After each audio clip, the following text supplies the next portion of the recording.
नमस्कार साथियों, URS classes पर आप सभी का स्वागत है। मैं शिवम सर आप सभी का बहुत बहुत स्वागत करता हूँ। साथियों, जैसा कि हम जो है वीडियो इस समय 1-2 दिन के अंतराल पर डाल पा रहे हैं। इसका वजह है कि अभी असिस्टेंट प्रोफेसर का एग्ज़ाम लगा हुआ है, जिसकी वजह से उसमें व्यस्तता के नाते थोड़ी समय कम मिल रही है। समय मिलते ही यानी 31 तारीख के बाद से 4-5 दिन बाद मैं लगातार जो है क्लासेज लूँगा। और मैं इस बीच आपको बीच-बीच में कुछ वीडियो डाल रहा हूँ, इम्पोर्टेंट वीडियो जहाँ से प्रश्न बनते हैं। तो आप सभी जो है, जो मेरे भाई-बहन जो सीरियस हैं, वह इस वीडियो को ज़रूर देखेंगे। क्योंकि इस वीडियो में वही चीज़ बता रहा हूँ जहाँ से 100% जो है प्रश्न बनना ही बनना तय है। ठीक है? तो आज जो है हम एक टॉपिक है आपका कुर्टोसिस पढ़ेंगे, कुकुद्धता सांख्यिकीय। उसको मैं बताने की कोशिश करता हूँ। कुकुत्ता के बाद जो है हिंद महासागर कटक पूछता है, उत्तर से दक्षिण क्रम, उसको बताने की कोशिश करेंगे। 1 मिनट थोड़ा हम पानी ले लेते हैं।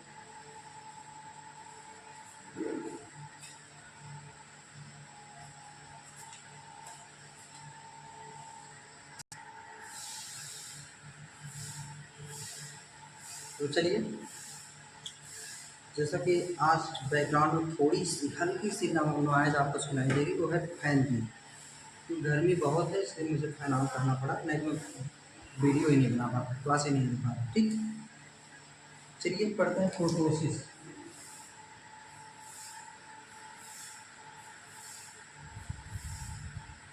फोटोसिस कुकुद्धता कुकुद्धता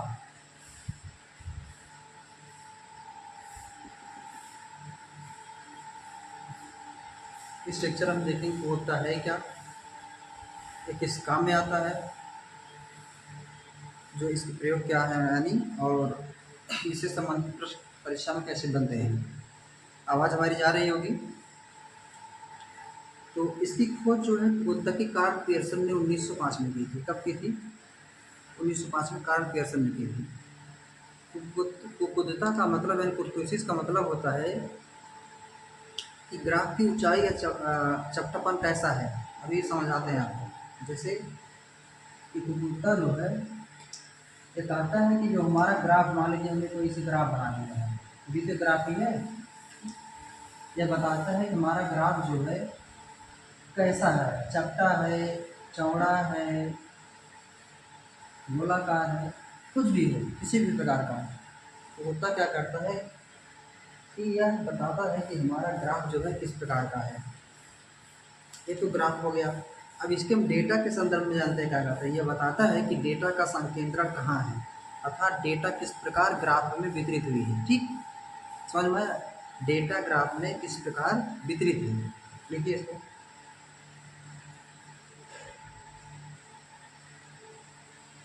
यह बताता है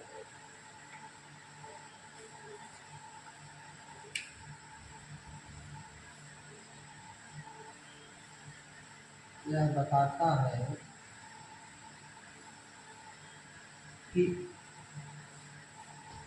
ग्राफ, यहाँ तक दिख रहा होगा आप लोग को, क्या स्पष्ट दिख रहा है यहाँ तक? ठीक है।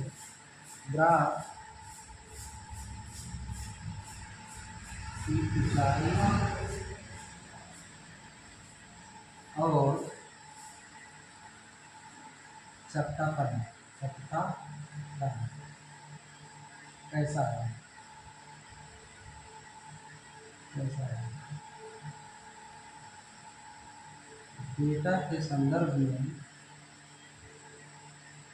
डेटा के संदर्भ में यह बताता है। जब विशेषता से प्रश्न पूछे तब यही होगा। यह बताता है डेटा किस प्रकार ग्राफ में वितरित है। ग्राफ में डेटा किस प्रकार वितरित है, कि डेटा का संकेंद्रण कैसा है, कहाँ पर संवितरित है, कहाँ पर फैलाव बिखराव है। ठीक, इसकी खोज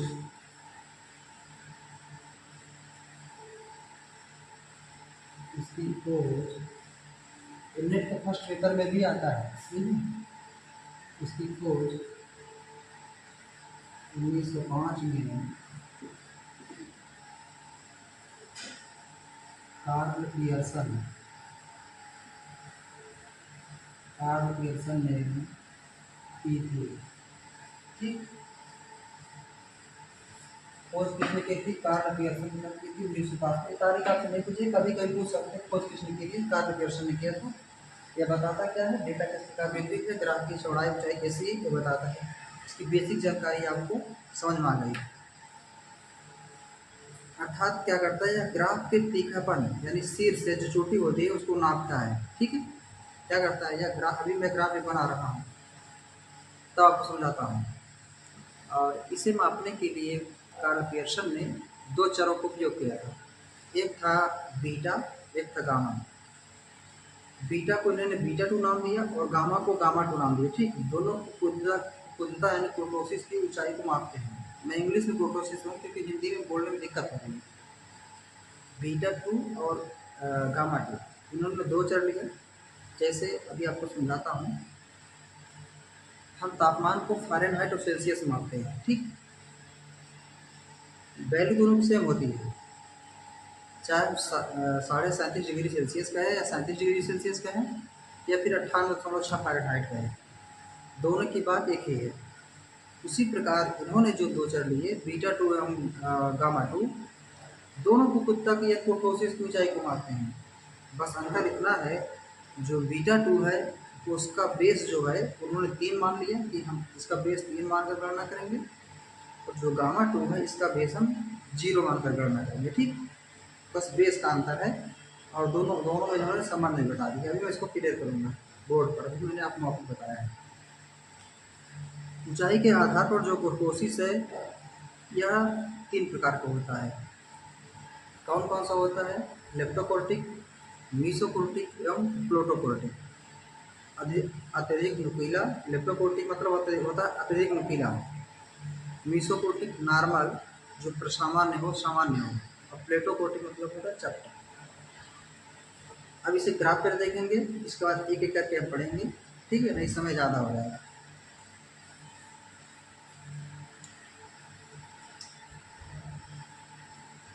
पूरी कहानी नहीं समझ में आएगी। तो मान लीजिए हमने एक ग्राफ बना लिया, कार्ल पियर्सन ने कहा जो उच्च वाला भाग है इसको हम 3 खंडों में बांटते हैं। यह हमारा आधार हो गया, एक हमारा भागीय हो गया और ये हो गया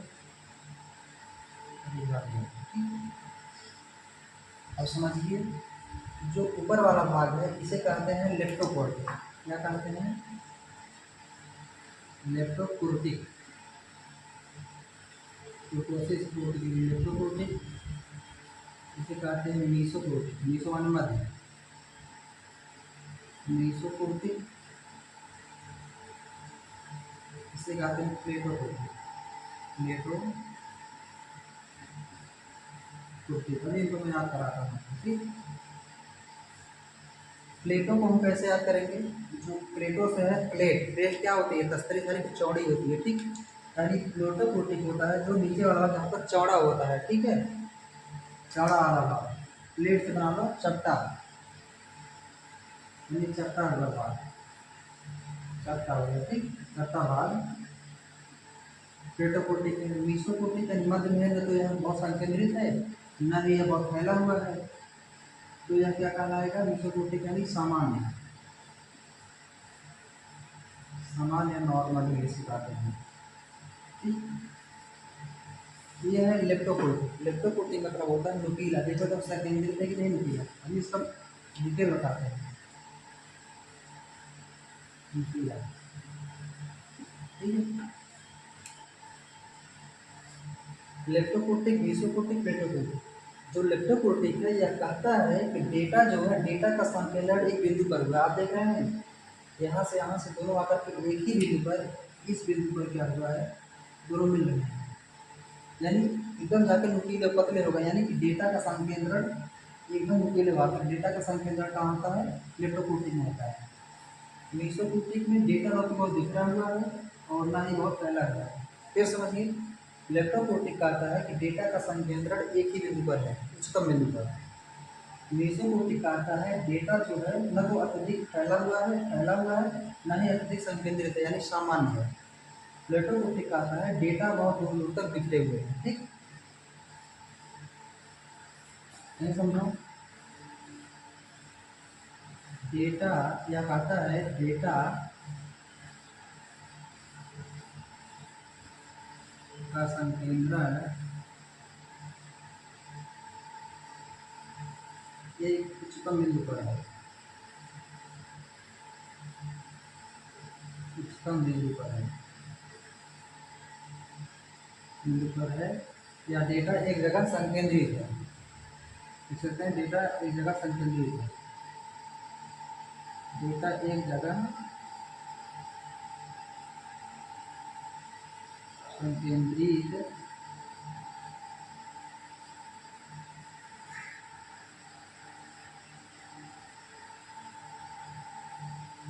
संकेंद्रित है। ठीक, मीसोप्रोटीन का अर्थ है डेटा का वितरण, डेटा मतलब बहुत फैला है, ना ही जो है संकेंद्रित है। डेटा ना तो फैला है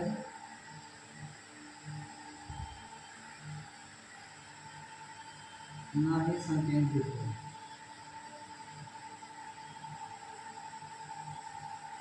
मीसोप्रोटीन क्या बताता है? बताता है कि डेटा का संकेंद्रण न तो है, ना ही है फैला है। लेप्टोप्रोटीन कहता है डेटा का बिखराव बहुत अधिक है, डेटा का बिखराव दूर दूर है, बहुत दूर दूर तक डेटा जो है बिखरे हुए हैं। ठीक है, तीनों को समझ में आ गया। इलेक्ट्रोप्रोटीन क्या किस काम में आता है, क्या बताता है? मीसोप्रोटीन क्या बताता है? इलेक्ट्रोप्रोटीन का बताता है। उम्मीद है तीनों चीजें भी समझ में आ गई होंगी। ठीक, अब जो कार्ल पियर्सन थे, अभी इनके बारे में थोड़ा और बताता हूँ। पहले इसको मापने का जो तरीका मिलता है उसको देखिए। कार्ल पियर्सन ने इसे मापने के दो तरीके बताए, एक बीटा और एक गामा। पियर्सन ने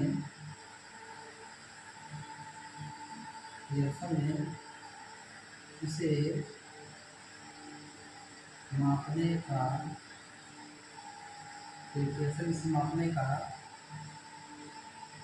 मापने के दो चर लिए, मापने के कार्ल पियर्सन इसे मापने के दो चर लिए। कौन कौन से? एक लिए बीटा को और एक लिए गामा। बीटा को आधार, इसका आधार दोनों 3 है, गामा को इसका आधार इन्होंने 0 लिया, और दोनों में इन्होंने संबंध बताया गामा 2 बराबर होता है बीटा 2 माइनस 3। ठीक,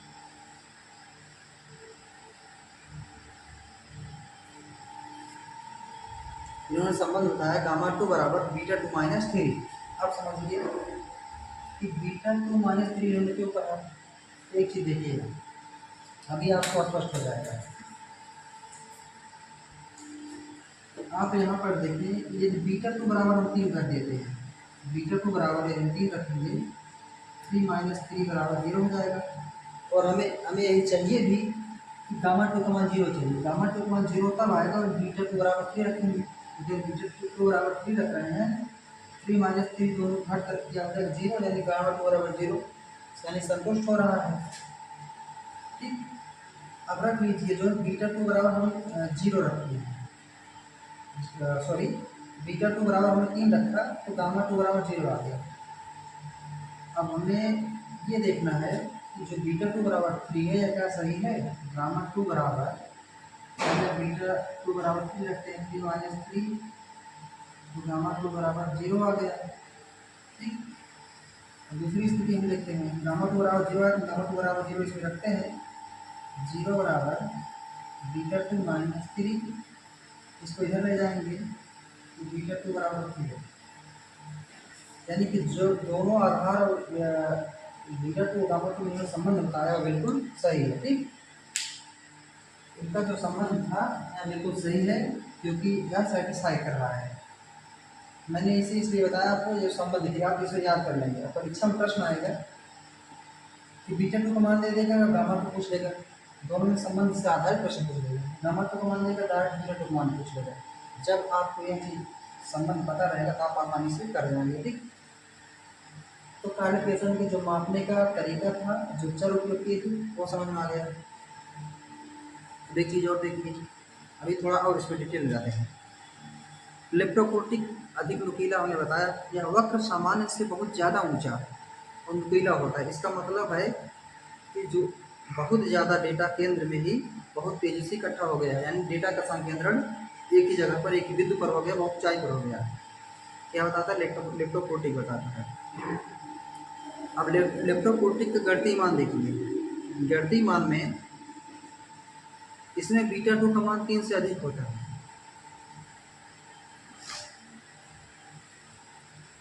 लेप्टोकोर्टिक देखिए,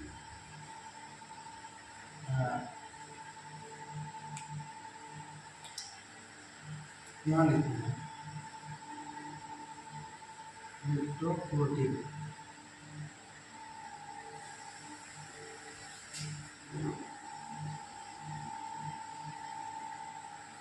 इसमें बीटा टू का मान 3 से अधिक होता है।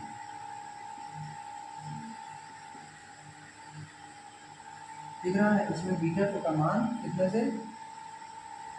3 से अधिक होता है और गामा टू का मान 0 से बड़ा होता है।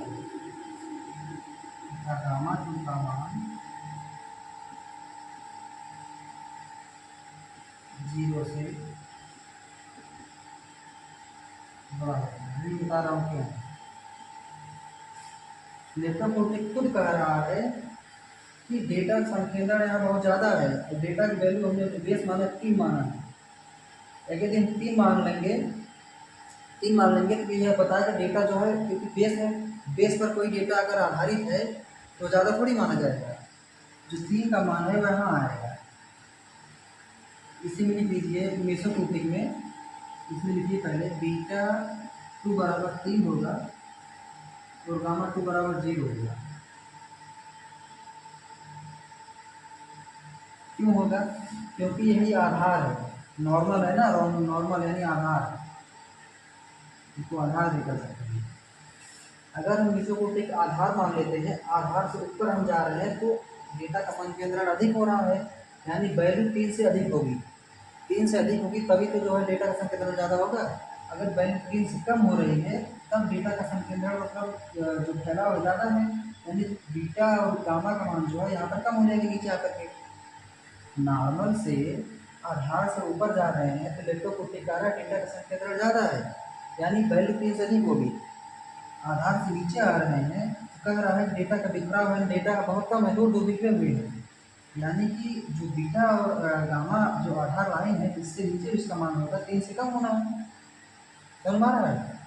इसीलिए यहाँ बीटा टू का मान 3 से अधिक हो रहा है और गामा टू का मान 0 से बड़ा हो रहा है, क्योंकि तो जो आधार है आधार से ऊपर जाने पर डेटा का संकेंद्रण अधिक हो रहा है। ठीक, उम्मीद है रीजन समझ में आ गया। इसमें बीटा टू का मान 3 से अधिक होता है, गामा टू का मान 0 से बड़ा होता है। बहुत ही बेहतरीन आराम से मैंने समझाया है, आपको समझ में आ जाना चाहिए। इसको कभी कभी ऐसे गणितीय रूप में लिख देता है, बीटा टू ग्रेटर दैन 3 और गामा टू ग्रेटर दैन 0। ठीक, अब प्रश्न आपको कैसे लेना एक बार समझ लीजिए। प्रश्न बनता है कि एक आवृत्ति वितरण में उपयुक्तता गुणांक का मान बीटा टू बराबर 4.5 है, तो उस वक्र की आकृति कैसी होगी? प्रश्न देखिए कैसे बनता है। यहाँ से पीवाईक्यू में पूछा गया है। प्रश्न क्या कर रहा है कि यदि उपयुक्तता गुणांक बीटा गामा गुणांक नहीं है, ठीक है, उपयुक्तता गुणांक का मान, उपयुक्तता गुणांक बीटा 2 का मान 4.5 है, जो कि 3 से अधिक है। तो उपयोगिता की आकृति कैसी है? तो उपयोगिता की आकृति कैसी होगी, यह प्रश्न पूछा जा चुका है। यदि आपको ये चीज़ पता रहेगा तो आपको भी बता देंगे। यहाँ बीटा 2 का मान लिखिए 4.5। चूँकि बीटा 2 का मान, चूँकि बीटा 2 बराबर है 4.5, जो जो क्या है 3 से बड़ा है, जो 3 से बड़ा है। ठीक, जब जो 3 से बड़ा है तो उसकी आकृति कैसे हो गई? लेप्टोकोर्टिक। उत्तर क्या आपका आएगा? यहाँ उत्तर आएगा आंसर में आकृति लेप्टोकोर्टिक होगी, लेप्टोकोर्टिक होगी। ठीक, समझ में आ गया यहाँ से प्रश्न कैसे बनता है? बहुत ही आसान है, बहुत ही आसान है, आसान हमने कर दिया है। लेप्टोकोर्टिक आपको उम्मीद है बहुत अच्छे तरीके से समझ में आ गया होगा। अब हम मीसोकोर्टिक पे आते हैं।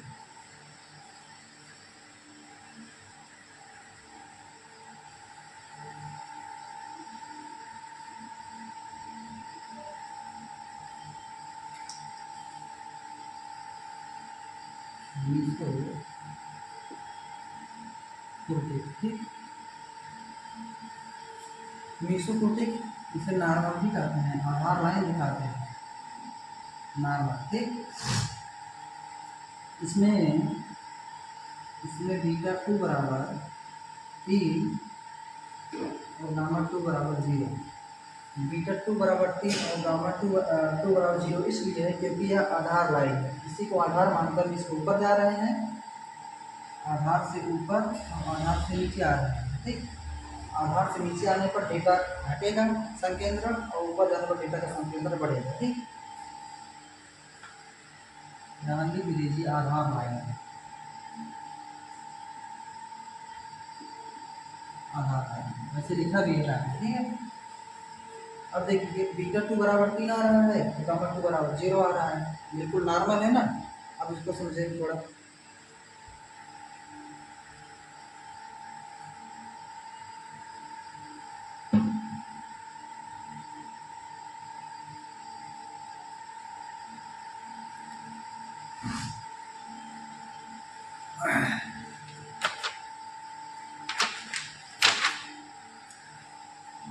इसमें ज़्यादा कुछ है नहीं, क्योंकि आपको यही बताना था कि आधार लाइन है, तो इसलिए इसका मान बीटा 2 बराबर 3 और गामा 2 बराबर 0 है।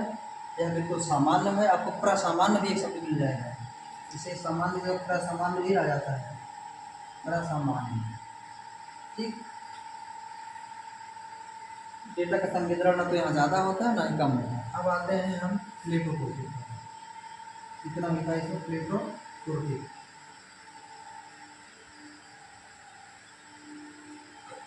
आपसे इसमें प्रश्न पूछ रहे अगर बीटा 2 बराबर 3 है या गामा 2 बराबर 0 है तो आकृति कैसे होगी? आप क्या बताएंगे? मीसोकोर्टिक होगी। उसी प्रकार प्लेटोकोर्टिक में इसमें जो बीटा 2 बराबर होता है वह लेस देन 3 होता है, 3 से कम होता है, और गामा 2 का मान 0 से कम होता है। समझिए क्यों?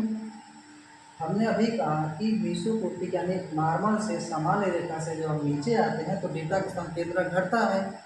जब हमारा आधार वैल्यू ही 3 है तो आधार वैल्यू से कम ही होगा। आधार वैल्यू से कम यानी 3 से कम होना चाहिए बीटा 2 मान। आधार वैल्यू हमने गामा 2 बराबर 0 लिया है, तो यानी 0 से भी कम होना चाहिए इसका मान, इसीलिए गामा 2 बराबर 0 से कम है, बीटा 2 जो है 3 से कम है। समझ में आ गया? यह 2 पॉइंट इसमें था। प्रश्न आपसे जो है पूछ लेगा कि यदि बीटा 2 का मान 3 से कम है तो आकृति कैसी होगी, तब क्या बताएंगे आप? प्लेटोकोर्टिक होगी। ठीक, तो इसमें जो है यही प्रश्न बनता है आपसे, और ज़्यादा कुछ यहाँ से प्रश्न नहीं बनता है। एक दो चीज़ और इसमें एक मैं सूत्र बता देता हूँ, प्रबोधता का सूत्र होता है। देखिए एक सूत्र है, इस पर भी कभी कभी प्रश्न आ जाता है। बीटा टू बराबर म्यू, बीटा टू बराबर mu four upon mu two का वर्ग है। ठीक, जहाँ म्यू फोर क्या होता है, म्यू फोर और म्यू टू, म्यू फोर जो होता है चौथी परिघात होता है, फोर्थ परिघात। इसे आपके समझने की जरूरत है, इसे उसको प्रश्न में ही दिया रहेगा। ठीक है, म्यू टू बराबर होता है द्वितीय परिघात, क्या होता है, सेकंड केंद्रीय परिघात,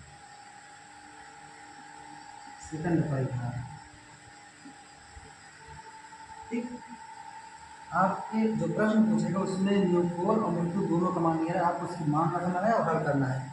जैसे एक प्रश्न देखते हैं, यदि किसी सांख्यिकीय श्रृंखला में सेकंड परिघात म्यू टू का मान 4 है और जो है फोर्थ परिघात यानी म्यू फोर का मान 48 है, तो बीटा टू का मान क्या होगा। ये क्वेश्चन है,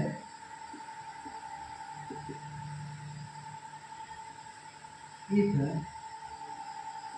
म्यू टू बराबर 4 एंड म्यू फोर बराबर 48, देन बीटा टू बराबर क्या होगा। मान रख दीजिए इसमें म्यू फोर का मान है 48 अपॉन म्यू टू का मान 4 का वर्ग यानी 16, इसे काट देंगे तो आ जाएगा 3, यानी बीटा टू बराबर 3, यही आपका उत्तर होगा। ठीक, ऐसे ही प्रश्न जो है आपको दिया जाएगा एकदम नॉर्मल सा। अब एक प्रश्न आपको कैसे और बनता है, मिलाने वाला आता है, आप उसको समझिए। अंतिम चल रहा है आपको कोशिश का, मिलाने के लिए प्रश्न की स्थिति आपको मैं दे रहा हूँ, इसको मिला दे रहा हूँ। आपको क्या करेगा, beta two greater than gamma two बराबर चाहिए, गामा टू ग्रेटर दैन 0 और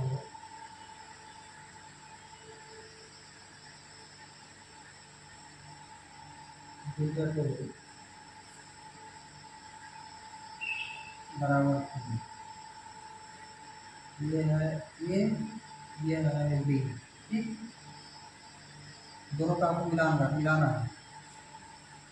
मैं लिख रहा हूँ इलेक्ट्रोपोलिटिक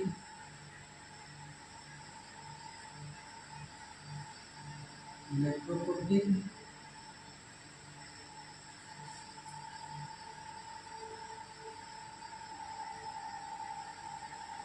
इलेक्ट्रोपोलिटिक